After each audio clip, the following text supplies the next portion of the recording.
So Barcelona അവരുടെ unbeaten run in 2025 continue ചെയ്യുകയാണ്. ഇന്നലെ ജിറോണയ്ക്ക് അഗെയിൻസ്റ്റ് കംഫർട്ടബിൾ എന്ന് പറയാൻ പറ്റത്തില്ല, കാരണം മെജോറിറ്റി ഓഫ് ദ മാച്ച് ഇപ്പോൾ 70-ാം മിനിറ്റിലൊക്കെ നിങ്ങൾ സ്കോർ നോക്കുവാണെങ്കിൽ 2-1 ആയിരുന്നു.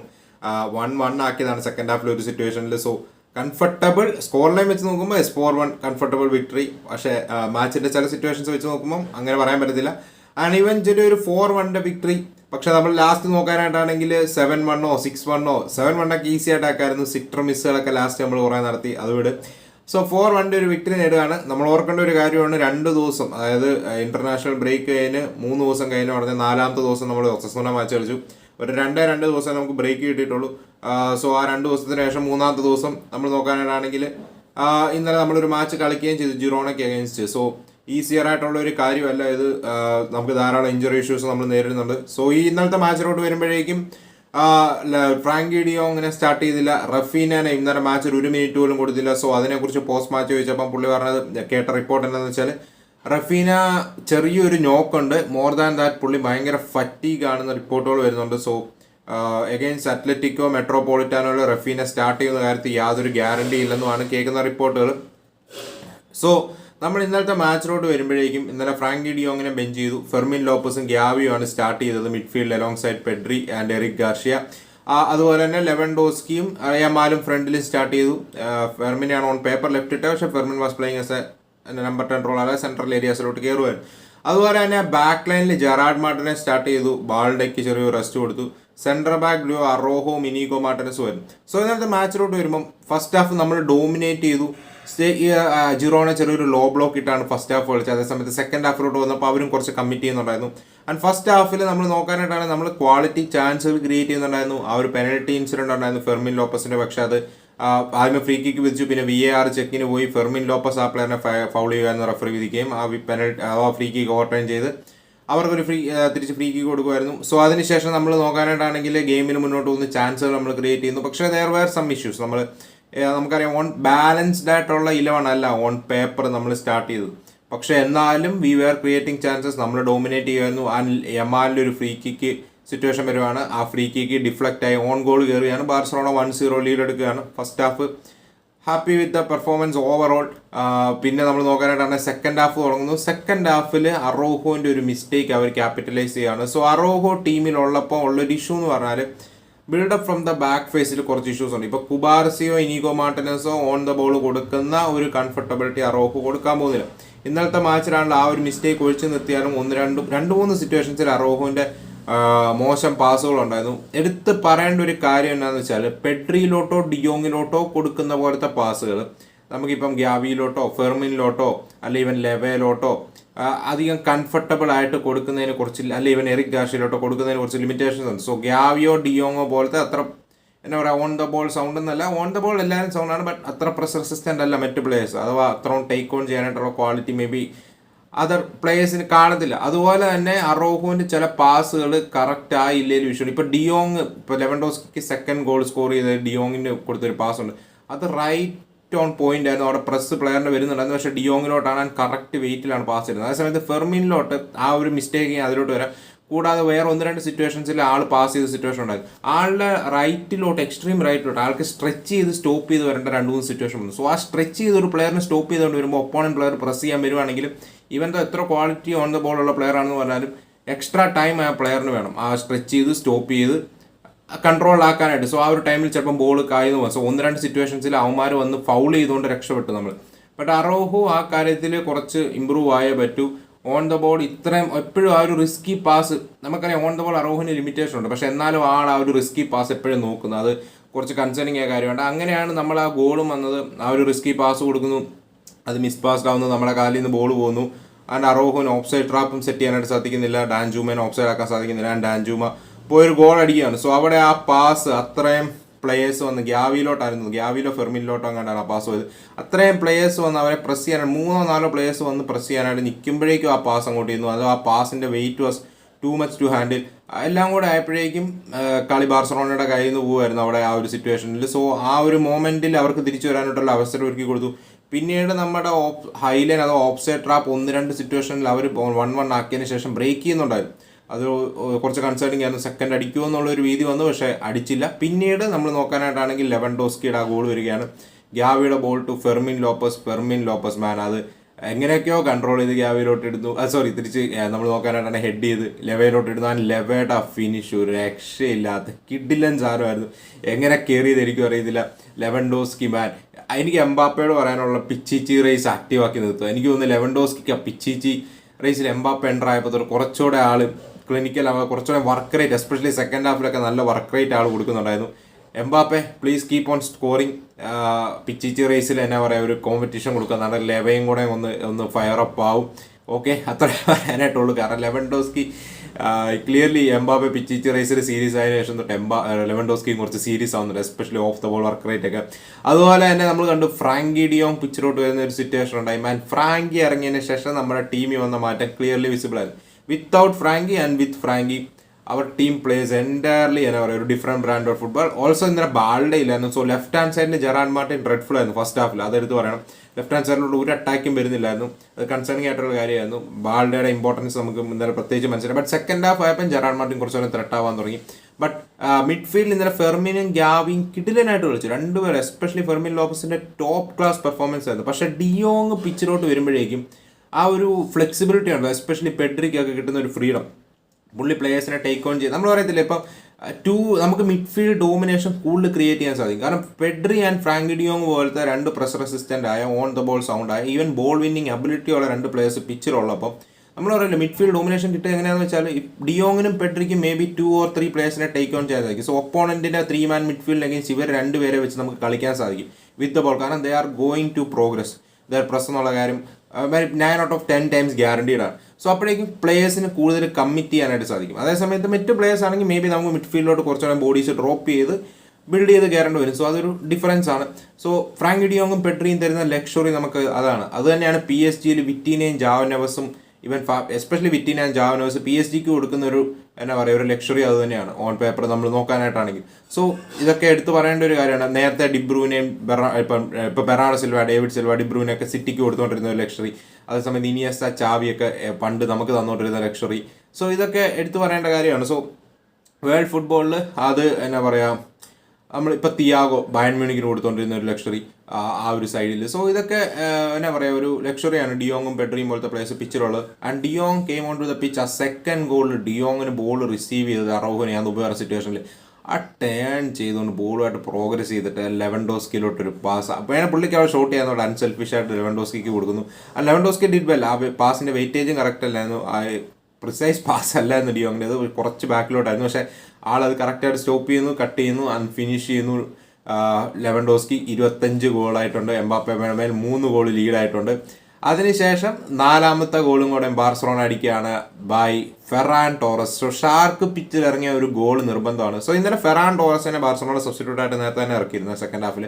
ആൻഡ് പുള്ളി വന്നതിന് ശേഷം നമ്മുടെ അപ്പ് ഫ്രണ്ടുള്ള pressing structure is top notch bro, അത് പറയാതിരിക്കാൻ വയ്യ. ജെറാഡ് മാർട്ടിൻ്റെ ക്രോസ് വരുന്നു, ആ first touch even better second touch and finish, ഒരു രക്ഷയില്ലാത്ത സാധനമായിരുന്നു. ഒന്നും പറയാനില്ല. ഫെറാൻ ടോറസിന്റെ ഫസ്റ്റ് ടച്ചിന് മേൽ വന്ന ഇമ്പ്രൂവ്മെന്റ്. ഞാൻ 9 ഗോളായിട്ടുണ്ട് ലീഗ്, അല്ലാണ്ട് 20 ഗോൾ ആൻഡ് അസിസ്റ്റ് ഈ സീസൺ ഓൾ കോമ്പറ്റീഷൻ ആയിട്ടുണ്ട്. അതും മിക്കപ്പോഴും ഓഫ് ദ ബെഞ്ച് ഇറങ്ങുന്ന പ്ലെയർ. ആൻഡ് എല്ലാ മാച്ചും ഫെറാൻ ടോറസ് കളിച്ചിട്ടില്ല.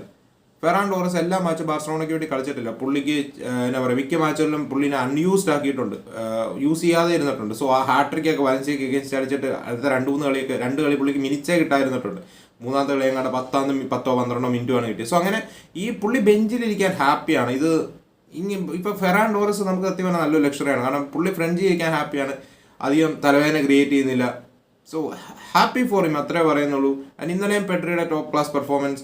അതുപോലെ തന്നെ എടുത്തു പറയേണ്ട കാര്യം എറിക് ഗാർഷ്യാണ് ഇന്നലെ DMF ആയിട്ട് ഇറങ്ങിയാൽ he was top notch bro, ഒന്നും പറയാനില്ല. എറിക് ഗാർഷ്യ കിട്ടില്ലനായിട്ട് കളിച്ചു, സൂപ്പർ പെർഫോമൻസ് ആയിരുന്നു എറിക് ഗാർഷ്യയുടെ. ആളുടെ ഒരു ഷോട്ട് ബാറി തട്ടി. ഇപ്പോൾ ജിറോണ കോച്ചും പോസ്റ്റ് മാച്ചും എന്ന് പറയുന്നത് എറിക് ഗാർഷ്യയുടെ പെർഫോമൻസിൽ റിയലി ഹാപ്പിയാണെന്നുള്ള കാര്യം. So satisfied with the performance. So Cubarsi last minutes കിട്ടി. അതുപോലെ തന്നെ ബാൾഡെ ലാസ്റ്റ് ഇറങ്ങിയതിന് ശേഷം നല്ലൊരു ത്രെട്ട് ക്രിയേറ്റ് ചെയ്തു. സോ 1-2 അൺസെൽഫിഷ് സിറ്റുവേഷൻ ഉണ്ടായിരുന്നു. മേ ബി ലെവൻഡോസ്കി ഹാട്രിക് അടിക്കായിരുന്നു, ജെറാഡ് മാർട്ടിനോ ബാൾഡെ അവിടെ പാസ് ചെയ്യുമായിരുന്നെങ്കിൽ. പോട്ടെ, എന്തായാലും ഒരു വിക്ടറി നേടി 3 പോയിന്റ് ലീഡായിട്ടുണ്ട്. ലെറ്റ്സ് ഹോപ്പ് ഈ ഒരു മൊമെന്റം കണ്ടിന്യൂ ചെയ്യും. കുബാർസി ഇറങ്ങി ഐ തിങ്ക് അത്ലറ്റിക്കോയ്ക്ക് against Cubarsi Inigo centre back ആവുന്ന ഒരു ഫീൽ ഉണ്ട്. ലെറ്റ്സ് ഈ കാര്യം അങ്ങനെ പോകുന്നത്. അവിടെ നമ്മൾ മറ്റൊരു മാച്ച് സിറ്റി മാച്ച് ഒന്ന് ടച്ച് ചെയ്യാനായിട്ടാണ്. സിറ്റി ഇന്നലെ ബോൺമുത്തിനെ അഗേൻസ്റ്റ് ക്വാർട്ടർ ഫൈനലിൽ എവേ ചെന്നിട്ട് 2-1 വിക്ടറി നേടി സെമി ഫൈനൽസിലോട്ട് കടന്നിട്ടുണ്ട്. സോ എർലിംഗ് ഹാലണ്ടും മർമോഷും സെക്കൻഡ് ഹാഫിൽ ഗോളുകൾ നേടുമായിരുന്നു. സോ ഇവാൻ നിൽസണിലൂടെ ഫസ്റ്റ് ഹാഫിൽ 1-0 ലീഡ് എടുത്തതാണ്. അപ്പുറത്ത് 2-1 വിക്ടറി പിന്നീട് നേടുകയായിരുന്നു. സോ ഇന്നത്തെ മാച്ചിലോട്ട് വരുമ്പോഴേക്കും ആദ്യം തന്നെ ഹാലണ്ടിന് ഒരു പെനൽറ്റി കിട്ടിയിരുന്നു. അത് കെപ്പ സേവ് ചെയ്യുന്നൊരു സിറ്റുവേഷൻ കണ്ടു. പിന്നീടാണ് ഇവാൻ നിൽസൺ ത്രൂ ബോൺമുത്ത് ലീഡ് എടുക്കുന്നത്. സോ ഇന്നത്തെ ലൈനപ്പിൽ സിറ്റി അത്യാവശ്യം ചേഞ്ചുകളൊക്കെ വരുത്തിയിരുന്നു. മത്തേസ് ന്യൂനസ് നമ്മൾ നോക്കാനായിട്ടാണെങ്കിൽ ആ ഒരു ലെഫ്റ്റ് ബാക്ക് റോള് ഇറങ്ങുന്നതുകൊണ്ട് ആളുടെ ഒരു മിസ്റ്റേക്കാണ് ഗോളിലോട്ട് വന്നതും. അതുപോലെ തന്നെ നമ്മൾ നമുക്ക് മത്തേസ് ന്യൂനസ് റൈറ്റ് ബാക്കായിട്ടും ഗോർഡിയോൾ ലെഫ്റ്റ് ബാക്കായിട്ടുമാണ് ഇന്നലെ ഓൺ പേപ്പർ ഇറങ്ങിയത്.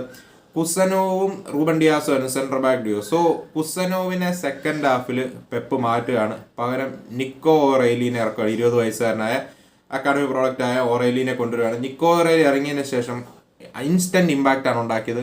2 അസിസ്റ്റും ഇന്നലെ ഉണ്ടാക്കിയത് നിക്കോ ഓറേലിയാണ്. സോ പ്ലൈമത്തിന് അഗേൻസ്റ്റ് നമ്മൾ കണ്ട് 2 ഗോൾ ആൾ സ്കോർ ചെയ്തിരുന്നു. ആൾക്കിപ്പോൾ 3 ഗോളും 2 അസിസ്റ്റും ആയിട്ടുണ്ട് ഈ ഒരു ടൂർണമെന്റിൽ. 2 പ്ലെയർ ഓഫ് ദ മാച്ച് അവാർഡും കിട്ടി. ഇന്നലത്തെ പ്ലെയർ ഓഫ് ദ മാച്ച് പുള്ളിയായിരുന്നു. ഹാളണ്ടിന്റെ ഗോളിന് സെക്കൻഡ് ഹാഫിൽ പുള്ളി ഇറങ്ങി 4 മിനിറ്റിനുള്ളിൽ തന്നെ ഹാളണ്ടിന് ഗോൾ സെറ്റപ്പ് ചെയ്ത് കൊടുക്കുന്നു. പിന്നീട് ഹാളണ്ടിന് പകരം ഇറങ്ങിയ ഒമർ മർമോഷിനും പുള്ളി ആൾ ഗോൾ സെറ്റപ്പ് ചെയ്ത് കൊടുക്കുകയാണ്. ലെഫ്റ്റ് ഹാൻഡ് സൈഡിൽ നിന്ന് കട്ട് ചെയ്ത ഒരു ബോൾ. സോ അങ്ങനെ 2-1 ലീഡ് എടുക്കുന്നു. പിന്നീട് ഗുണ്ടകന്റെ ഒരു ഷോട്ടായിരുന്നു തോന്നുന്നു, ബാറ് തട്ടിപ്പോയി. City tried for the third. പിന്നീട് ബോൾമുത്ത് കാര്യമായിട്ട് ത്രെട്ട് ക്രിയേറ്റ് ചെയ്തില്ല. 2-1 പ്രോപ്പറായിട്ട് തന്നെ ലീഡ് അവർ പ്രൊട്ടക്ട് ചെയ്തു. സോ അങ്ങനെ 2-1 ഒരു വിക്ടറി നേടിക്കൊണ്ട് സിറ്റി നോട്ടിംഗ്ഹാം ഫോറസ്റ്റിനെ സെമി ഫൈനലിൽ നേരിടാനായിട്ട് പോവുകയാണ്. സോ ഇന്നലത്തെ പെർഫോമൻസിൽ എനിക്ക് ഈ സീസൺ ഓവറോൾ ഫോർഡിന്റെ പെർഫോമൻസ് കുറച്ച് കൺസേണിംഗ് ആയിട്ട് തോന്നുന്നുണ്ട്. ഫോർഡൻ ഓരോ മാച്ച് കഴിയുന്നവരും ഡൗൺ ആവുകയാണോ എന്നൊരു doubt. Last year player of the season ആയിരുന്നു. ഹോപ്പ് നെക്സ്റ്റ് സീസണിൽ ആൾ സ്റ്റെപ്പ് ചെയ്യുമായിരിക്കും. പക്ഷേ ഡിബ്രൂവിനെ ഇങ്ങനെ എന്നാ പറയുക, ഡിബ്രൂവിനെ നമുക്കറിയാം എൻഡ് ഓഫ് ഹിസ് കരിയർ ആണ്. മേ ബി പുള്ളിയുടെ ലാസ്റ്റ് സീസൺ ആവാൻ സിറ്റിയിലെ. പുള്ളി ചെറിയൊരു ഡിപ്പിലാണ്. സോ ഇങ്ങനെ വരുമ്പോൾ നമ്മൾ ഫോർഡൻ സ്റ്റെപ്പ് അപ്പ് ചെയ്യുമെന്നാണ് മിക്കവരും പ്രതീക്ഷിക്കുന്നത്. ബട്ട് ഫോർഡൻസ് പെർഫോമൻസ് കൺസേണിംഗ് ആണ്. കുഴപ്പമില്ല. എന്തായാലും നെക്സ്റ്റ് റൗണ്ട് നോട്ടിംഗ്ഹാം ഫോറസ്റ്റ് ആണ് സെമി ഫൈനൽ നേരിടാനായിട്ട് പോകുന്നത്. ഈസി ആയിട്ടുള്ള ഒരു ഫിക്സറേ അല്ല. പക്ഷേ FA കപ്പിന് ക്ലിയർ ഫേവറേറ്റ്സ് സിറ്റിയാണ്, ആ കാര്യം യാതൊരു ഡൗട്ടും ഇല്ല. അവിടുന്ന് നമ്മൾ മിലാൻ വേഴ്സസ് നാപ്പിളിയുടെ ഹോം മാച്ച് ആയിരുന്നു മറഡോണ സ്റ്റേഡിയത്തിൽ വെച്ച് നടന്ന ഈ ഒരു മത്സരത്തിൽ 2-1 വിക്ടറി നമ്മൾ നോക്കാനായിട്ടാണെങ്കിൽ നാപ്പിളി നേടുകയുണ്ടായി. നിങ്ങൾ സ്റ്റാറ്റ്സ് നോക്കുക. 2.69 ആണ് എക്സ്പെക്റ്റഡ് ഗോൾസ് മിലാൻ്റെ. അപ്പുറത്ത് 0.96 ആണ്. ഹ്യൂജ് ഡിഫറൻസ് ആണ് നമുക്ക് കാണാം. പക്ഷേ ഇന്നലത്തെ മാച്ചിലെ ലൈനപ്പ് ഒന്ന് നോക്കുക. റൈൻഡേഴ്സ്, പുലിസിച്ച്, ഈ ജോ ഫെലിക്സിന് എങ്ങനെ വീണ്ടും സ്റ്റാർട്ട് കിട്ടുന്നു എന്ന് എനിക്കറിയത്തില്ല. അത് ഭയങ്കര അൺബാലൻസ്ഡ് സൈഡാണ് ബ്രോ. ആ സ്റ്റാർട്ടിംഗ് ലൈനപ്പ് നിങ്ങൾ നോക്കുക. ജോ ഫെലിക്സ്, റൈൻഡേഴ്സും പുലിസിച്ചും at the same time on the pitch. എന്താണ് കൊൺകാഷിയോ ഉദ്ദേശിക്കുന്നത് എനിക്ക് അറിയത്തില്ല. കാരണം നിങ്ങളിപ്പോൾ നോക്കുവാണെങ്കിൽ സെക്കൻഡ് ഹാഫിൽ പുള്ളി ചേഞ്ചുകൾ വരുത്തിയതിന് ശേഷം മിലാൻ സെക്കൻഡ് ഹാഫ് ഡോമിനേറ്റ് ചെയ്യുമായിരുന്നു. 2 ഗോളും ഫസ്റ്റ് ഹാഫാണ്. നാപ്പിളി ആയിരുന്നു ബെറ്റർ സൈഡ് ഫസ്റ്റ് ഹാഫിൽ. സെക്കൻഡ് ഹാഫിൽ പുള്ളി പ്രോപ്പർ വിംഗേഴ്സിനെ ഇറക്കി ജോ ഫെലിക്സിനെ മാറ്റി. Team look much better bro, much better. And ഇന്നലത്തെ മാച്ചിലോട്ട് വരുമ്പോഴേക്കും ജോ ഫെലിക്സ് ആണെങ്കിലും റൈൻഡേഴ്സ് ആണെങ്കിലും പുളിസിച്ച് ആണെങ്കിലും അറ്റ് ദ സെയിം ടൈം പിച്ചിലുള്ളപ്പോൾ ഒരു ബാലൻസ് നമുക്ക് തോന്നില്ല. ആൻഡ് ഇന്നലെ പൊളിറ്റാനോ ത്രൂ ആണ് നാപ്പോളി ലീഡ് എടുക്കുന്നത്. അതിനുശേഷം നമ്മൾ കണ്ടു ബില്ലി ഗിൽമോറിന്റെ ഒരു കിടിലൻ മൂവിൽ ലുക്കാക്കുവിനും സെറ്റപ്പ് ചെയ്ത് കൊടുക്കുന്നു. ലുക്കാക്കുവിന്റെ 9ാമത്തെ ഗോളാണ് against Milan. He enjoys playing against AC Milan. പുള്ളിയുടെ 4ാമത്തെ കരിയർ ഗോളും ആയിട്ടുണ്ട്. Good performance.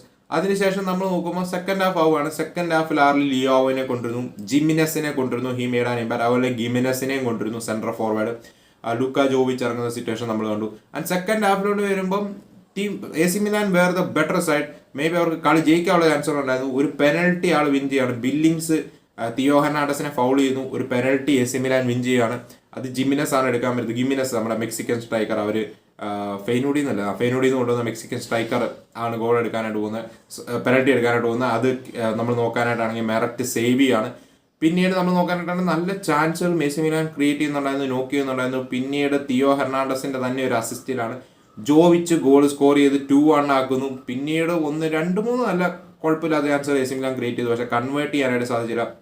ഇന്നലത്തെ തോൽവിയോടുകൂടി 9ാം സ്ഥാനത്തേക്ക് AC മിലാൻ പോയിട്ടുണ്ട്. കോൺകാഷിയോ എനിക്ക് തോന്നുന്നില്ല ടോപ്പ് 6 കടത്തിയില്ലെങ്കിൽ പുള്ളിയുടെ പൊസിഷൻ സേഫ് ആയിരിക്കുമെന്ന്. കാരണം പുള്ളിയും പ്ലേയേഴ്സുമായിട്ട് കുറേ ഉടക്കായിട്ടുണ്ട്. ആൻഡ് പുള്ളി ഇറക്കുന്ന ലൈനപ്പ് എനിക്ക് മനസ്സിലാവുന്നില്ല. സെക്കൻഡ് ഹാഫിൽ ആ ഒരു ലൈനപ്പ് വാസ് മച്ച് ബെറ്റർ. എന്തിന് ഈ Joe Felix, Reijnders, Pulisic at the same time പിച്ചിൽ കളിക്കുന്നു എന്നുള്ളത് എനിക്കറിയത്തില്ല. എങ്ങനെ ജോ ഫെലിക്സിന് still match after match start കിട്ടുന്നു എന്നുള്ളതും എനിക്കറിയുന്നില്ല.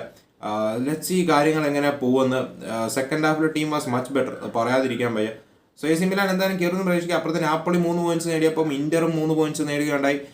ഇന്റർ ഉഡിനീസിനെ അഗേൻസ്റ്റ് 2-1 ഒരു വിക്ടറി നേടിക്കൊണ്ട് 3 പോയിന്റ് നേടി. അർട്ടണോവിച്ചും ഫ്രട്ടേസിയും നേടിയ ഫസ്റ്റ് ഹാഫ് ഗോളുകളാണ്. അപ്പുറത്ത് അവരുടെ ഒരു ഡിഫൻഡറാണ് ഗോൾ സ്കോർ ചെയ്തത്. അവർ 1-1 ഗോളാണ്, കണ്ടത്തില്ല, ഒന്ന് കയറി കാണുക. ആൻഡ് ഇന്ററിന് ഇപ്പം 3 പോയിന്റ് ലീഡുണ്ട്. അപ്പുറത്ത് നമ്മൾ നോക്കാനായിട്ടാണെങ്കിൽ നാപ്പൊളി 60 പോയിന്റ് ഉണ്ട്. അപ്പുറത്ത് അറ്റ്ലാന്റ 1-0 ഫ്യോറന്റീനയോട് തോക്കുകയും ഫ്യോറന്റീനയ്ക്ക് അഗേൻസ്റ്റ് തോൽവിയോടുകൂടി അവർ ഓൾമോസ്റ്റ് ടൈറ്റിൽ റേസിൽ നിന്ന് ഔട്ടായിട്ടുണ്ട്. 9 പോയിന്റ് ലീഡ് ഇന്ററിനായിട്ടുണ്ട്. കാര്യങ്ങൾ കയ്യിൽ നിന്ന് പോകുന്ന ലക്ഷണമാണ് അറ്റ്ലാന്റയ്ക്ക്. അതുപോലെ തന്നെ ഇന്ററിന് വേണ്ടി ഇന്നലെ ഡിമാർക്കോ ആണ് 2 അസിസ്റ്റുകളും പ്രൊവൈഡ് ചെയ്തത്. സോ ഇന്റർ അത്യാവശ്യം ചേഞ്ചറായിട്ടുള്ള ഒരു 11 ഇറക്കിയത്. അർട്ടണോവിച്ചിന് ഇപ്പോൾ ലൗത്താറോ അവൈലബിൾ ആയിരുന്നു, ബരേലേനെ ബെഞ്ച് ചെയ്തു. നമ്മൾ നോക്കാനായിട്ടാണെങ്കിൽ ബസ്തോണിനെ ബെഞ്ച് ചെയ്തു. സോ അത്യാവശ്യം ചേഞ്ചുകളുമായിട്ടാണ് അവർ ഇറങ്ങിയത്. 2-1 ഒരു വിക്ടറി നേടി. ലെറ്റ്സി കാര്യങ്ങൾ അങ്ങനെ പോകുന്നു. അവിടുന്ന് ആന്റണിയുടെ ബെറ്റിസ് ഇന്നലെ 2-1 ഒരു വിജയം നേടിയിട്ടുണ്ട്. So great performance from Antony again. ആൾ ഇന്നലെ 5 recoveries, 7 duels, 3 passes into the final third ഒക്കെ നടത്തി. കൊള്ളാവുന്നൊരു പെർഫോമൻസ് ആണ്. റയൽ ബെറ്റിസ് എന്തായാലും ടോപ്പ് 4 എൻ്റർ ചെയ്യാൻ പാടായിരിക്കും. എസ്പെഷ്യലി അത്ലറ്റിക് ക്ലബ് ബിൽബാവോ നമ്മൾ നോക്കാനായിട്ടാണ് 0-0 ഒസസൂനയ്ക്ക് അഗേൻസ്റ്റ് പിടിച്ചു. ഒസസൂന ഒരു ഡ്രോയിൽ പിടിച്ചു. പക്ഷേ എന്നാൽ athletic club 4th spot guaranteed ആക്കിയിട്ടുണ്ട്. എന്തായാലും ആ 5th സ്പോട്ടിലോട്ട് എൻ്റർ ചെയ്യാനായിട്ട് ബെറ്റിസ് വേഴ്സസ് VRL മത്സരം നടക്കുന്നുണ്ട്. ഇപ്പോൾ 5th ബെറ്റിസും VRLും 5th 6th ആയിട്ട് ഇങ്ങനെ മാറി മാറി കളിച്ചുകൊണ്ടിരിക്കുകയാണ്. സോ മേ ബി ലലീഗയ്ക്ക് 5th സ്പോട്ട് കിട്ടിയാൽ ഇറ്റ്സ് പോസിബിൾ. പക്ഷേ ആസ് ഓഫ് നൗ പ്രീമിയർ ലീഗിന് കിട്ടാനാണ് ചാൻസ് കാണുന്നത്. സോ നമുക്ക് നോക്കാം. എന്തായാലും ഒരു 2-1 വിക്ടറി. ഇസ്കോയ്ക്ക് ഈ മാച്ചിൽ യെല്ലോ കാർഡ് കിട്ടി. സോ നെക്സ്റ്റ് ബാഴ്സലോണ മാച്ചിൽ ഇസ്കോ കാണത്തില്ല. ഇന്നലെ ഇസ്കോയുടെ ടോപ്പ് ക്ലാസ് പെർഫോമൻസ്, അതൊന്നും പറയാനില്ല. So eventually at the end league റേസിൽ 5th 6th ഫിനിഷ് ചെയ്യുമെന്ന് തോന്നുന്നു ബെറ്റിസ്. നമുക്ക് നോക്കാം. ആന്റണി വരുന്നതിന് മുമ്പ് മിഡ് ടേബിൾ, 10th 11th ആ റേഞ്ചിൽ കിടന്നുകൊണ്ടിരുന്നതാണ്. സോ അവിടെ നിന്നാണ് ഈ ഒരു പോക്ക് പോയിരിക്കുന്നത്. സോ എന്താണ് നിങ്ങൾക്ക് ഓവറോൾ പറയാനായിട്ടുള്ളതെന്ന് പറയാം. സോ ഇതൊക്കെയാണെന്ന് പറയാനായിട്ട് വന്നത്. അപ്പോൾ നമുക്ക് മറ്റൊരു വീഡിയോ കാണാം. അതുവരേക്കും ബൈ.